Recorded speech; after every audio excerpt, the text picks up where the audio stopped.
Les transporteurs Gator de la série traditionnelle de John Deere sont fabriqués pour la sécurité, la vôtre et celle des autres. Mais il vous incombe de comprendre et d'utiliser ces caractéristiques de sécurité. Cette vidéo couvre certains aspects importants pour une utilisation en toute sécurité. Veuillez la regarder, la prêter à ceux qui pourraient utiliser votre transporteur. Correctement utilisé, le transporteur Gator peut effectuer de nombreuses tâches dans une grande variété de conditions. Mais une utilisation incorrecte peut causer un accident.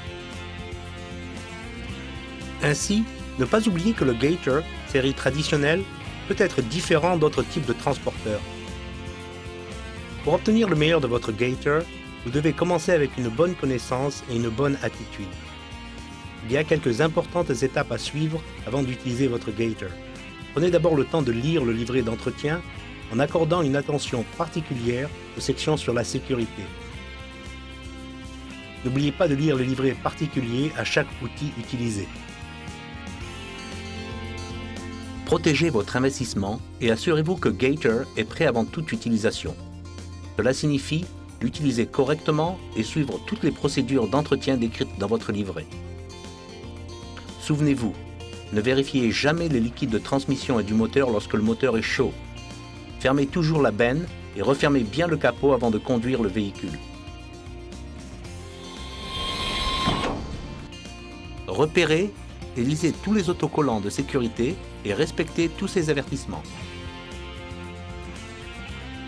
Inspectez l'état mécanique de votre Gator avant chaque utilisation pour réduire les risques de blessures ou de panne. Vérifiez l'état des pneus et des roues. Réglez la position du siège avant la mise en marche du moteur. Si votre Gator est équipé d'une cabine, il possède également une ceinture de sécurité. Bouclez toujours votre ceinture de sécurité lorsque la cabine est utilisée. Vérifiez également que le passager boucle sa ceinture de sécurité. Familiarisez-vous avec votre Gator. Entraînez-vous sur des terrains familiers avant d'aller travailler. Commencez sur une surface dégagée et plate. Faites attention aux enfants, aux animaux domestiques ou aux autres équipements présents dans la zone. Si vous utilisez un véhicule Gator TX Turf ou un véhicule Gator TE électrique, observez le dessin de la pédale de démarrage sur ces modèles.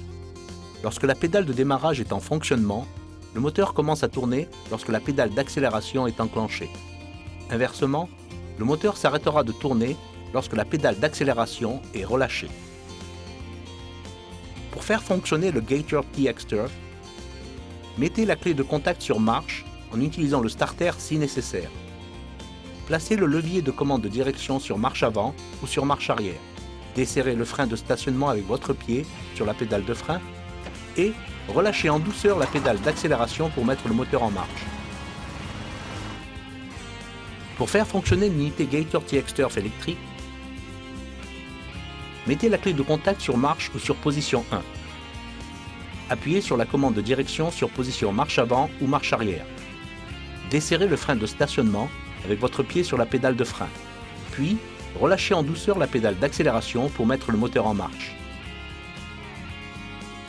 Les modèles Gator TX Turf et Gator TE sont équipés d'une alarme de recul. L'alarme de recul retentit lorsque le contact est mis et que le véhicule est en position de marche arrière, que le véhicule soit en marche ou pas.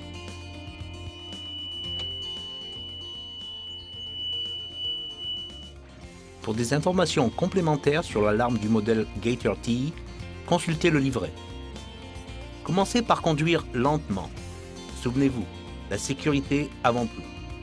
Correctement maîtrisé, votre Gator est une solution efficace pour vos besoins professionnels.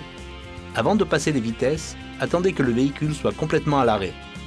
En utilisant la commande de direction sur le Gator TE, le levier de commande de direction sur le TX Turf, choisissez une direction et retirez le pied de la pédale de frein en appuyant sur la pédale d'accélération. Pour vous protéger, gardez toujours vos pieds sur la plateforme, dans le véhicule. Le contrôle de la vitesse, du terrain, de l'état de la surface et de la charge dans la benne, de toutes les variables qui contribuent à une utilisation en toute sécurité est crucial. Le Gator série traditionnelle est conçu pour 2 personnes, l'opérateur et un passager adulte. N'autorisez jamais de jeunes enfants sur le Gator. N'autorisez jamais une personne de moins de 16 ans à conduire le Gator. Un jeune conducteur risque de ne pas pouvoir le maîtriser. Le gator n'est pas un jouet. N'autorisez aucun passager dans la benne ou sur le haillon. Notez l'autocollant d'avertissement. Les passagers peuvent tomber et se blesser ou se tuer. Les passagers ne doivent être autorisés que sur le siège du passager et doivent toujours utiliser les poignées de retenue. Soyez toujours préparés pour un virage soudain, un freinage d'urgence ou un choc inattendu. L'opérateur doit toujours s'assurer que le passager est conscient des procédures de sécurité correctes à bord du gator. L'opérateur doit aussi utiliser la machine de façon responsable et ne jamais risquer la sécurité de quiconque. L'opérateur et le passager doivent être conscients de l'état du terrain et des conditions d'utilisation. Le véhicule est conçu pour être stable dans des conditions normales d'utilisation, alors que des pentes raides ou un terrain accidenté peuvent causer un basculement. En descente, conduisez toujours lentement et freinez. Conduisez en ligne droite en montée et en descente et évitez les démarrages et les arrêts soudains. Tournez sur un sol plat. La vitesse contribue aux accidents. Le heurt d'une racine à basse vitesse est très différent du heurt d'une racine à vitesse élevée. Lorsque vous conduisez sur un terrain accidenté, réduisez toujours votre charge, votre vitesse pour maintenir la stabilité du véhicule. Ralentissez toujours dans les virages. Des virages serrés ou soudains peuvent causer le retournement du gator, même à vitesse lente ou sur un terrain plat. Souvenez-vous, le gator ne doit pas être utilisé sur les voies publiques. Si vous circulez de nuit, allumez les feux pour voir et être vu. Avant de quitter le véhicule, il est important d'arrêter le moteur, de serrer le frein de stationnement et de retirer la clé de contact. Ne laissez jamais le gator en marche sans surveillance. La série traditionnelle peut transporter un passager, un opérateur et une charge spécifique dans la benne évaluée pour un fonctionnement sur terrain régulier.